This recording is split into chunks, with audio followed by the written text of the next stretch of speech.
ময়মনসিংহের ঈশ্বরগঞ্জ উপজেলার রাজীপুর ইউনিয়নের এই গ্রামের মোট জমির পরিমাণ 25 শতক। এখানে সিরাজুল হক সরকার স্ত্রী সন্তান সহ মোট 4 জন নিয়ে বসবাস করে আসছিলেন, যেখানে 2টি বসতঘর, একটি গোয়ালঘর ও একটি ছোট পুকুর ছাড়াও রয়েছে বেশ কিছু গাছগাছালি। অন্যের জমির আইল দিয়ে এই বাড়িতে প্রবেশ করতে হয়।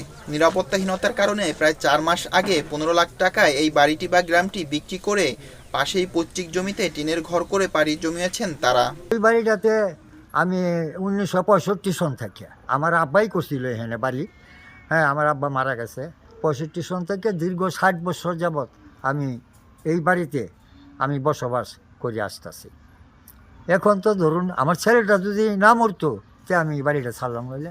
যেমন আমি একাকার হয়ে গেছি, দুর্বল, নিরাপত্তার অভাব, আবার নিরাপত্তার অভাবের দরুন আমি এই যে আমার প্রত্যেক জুতেই এই মৌজাতেই আমি এই যে রাস্তার ধারে আরেকটা বাড়ির পাশে গিয়া আমি এই যে বাড়ি করছি। গ্রামটি ক্রয় করা আব্দুল মন্নাস ঢাকায় ফলের ব্যবসা করেন।